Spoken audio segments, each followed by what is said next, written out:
Nation of Fitin10. Welcome to day 15. And numbers were sent out today, so please make sure you check your email. Interval numbers and macros changed. No changes to your calories. Okay, so your macro distribution changed a little bit, your percentages. And your intervals went up a little bit. And just a reminder, your heart rate values are just minimums that I want you to get to, okay? A couple things just to mention about in, well, this was more just in discussion through meeting with people today.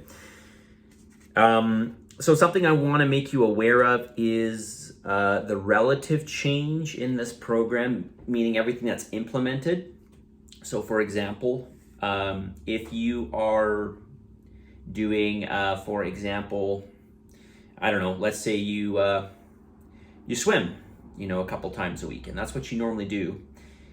And let's just say, for argument's sake, that the swimming sufficed for your intervals. Okay, but you've always been doing it.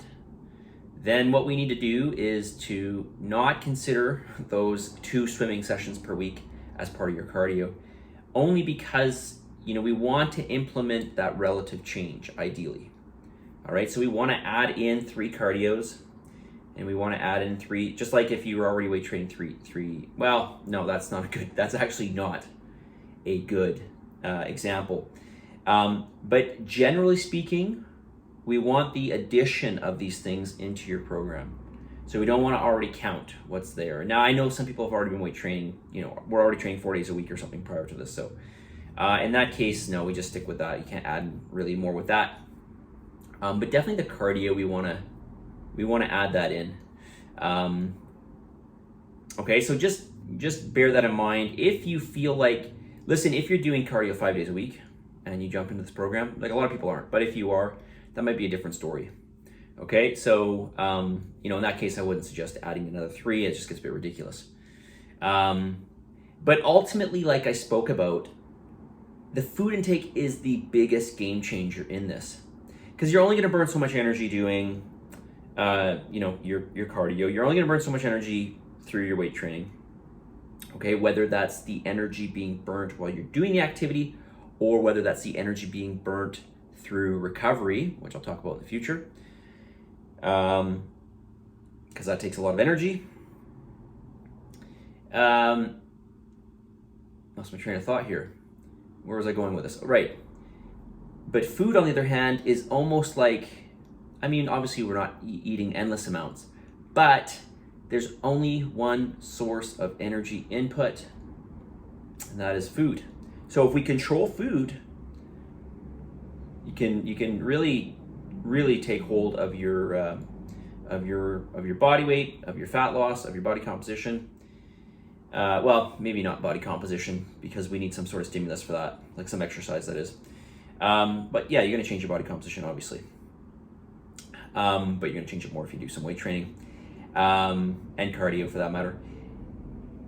But the point here being that diet is the biggest game changer in this, right? And the other analogy I would give, or I think I gave this a couple days ago, is you can, in theory, do as much exercise as you want and not lose any weight.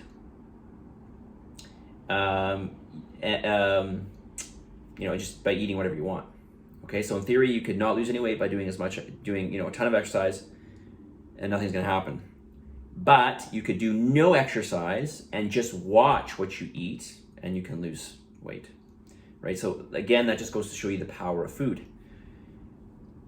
Food is so powerful, so we really, really got to keep an eye on this. And I want to remind you that, you can enter in, I'm sure going on in the future here, some people are going to eventually eat out somewhere, or they're going to pick something up that we just don't know what the calorie makeup is of the food, and they're going to enter it into their accounting app as something.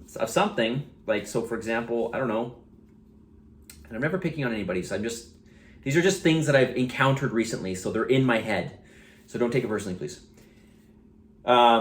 like a samosa, right? It's like, okay, well, how many calories or, how many carbs, fats in samosa? Well, I don't know. Because, I mean, all samosas are a little bit different, and they're different sizes, and, God knows how long they've been sitting deep fried for. Like, we just don't know. We don't know how they were made. We don't know what went in them. So it's always a guess, right? So the more we guess, the less we know.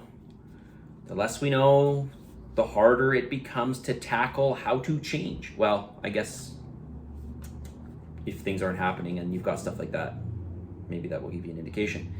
But this is the power of knowing exactly where you stand, knowing what's in food. I'm not suggesting you have to live your whole life like this, but for the sake of the challenge, we're going to do this because I want you to learn and I want you to see, how powerful this is. Which, by the way, this brings me to my next point. Eating.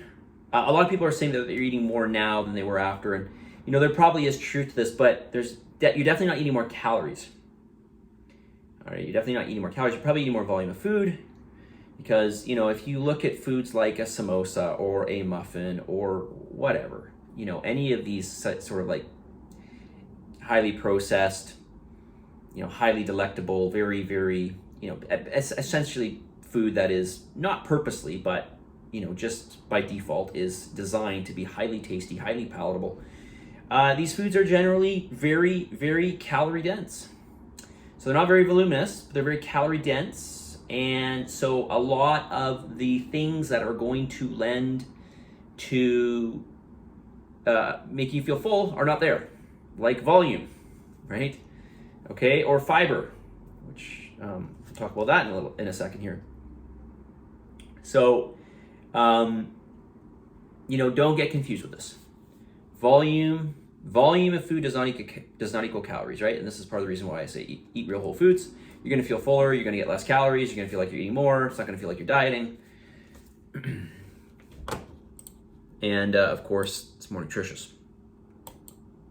Or better yet, I should say more nutrient dense. You're going to get more bang for your buck. You have to think about nutritional value. Especially when it comes to aging, by the way. This is something else to think about. Okay, because I know if I say to you, well, alcohol is going to affect your sleep, or, sugar's not good for whatever, type 2 diabetes, you might go, yeah, whatever. But if I say to you that it's going to affect your rate of aging, like the way you look aging, that might change your mind. All right, I can tell I am rambling a lot here, going down various rabbit holes. Okay, so what am I doing here? I'm looking at feedback. So this is under name something specific. Okay, so how many resistance-based workouts does this person do? 3. How many cardiovascular sessions? 2. Okay, so you got to make up that other one. Do it today or tomorrow. Something specific you can improve upon. Staying more closely allotted to my macros. So by the way, when you fill out this category, give me like a solution to what you're going to do. So for example, like this person wrote, I'm staying more closely allotted to my macros. So give yourself something that you can shoot for, something concrete, like, I don't know, you're supposed to get 100 grams of protein every day. Okay. Say something like, I'm going to make sure that I get plus or minus 5 grams of macros, plus or minus 5 grams of protein within my macro allotment for the day. So, 95 to 105.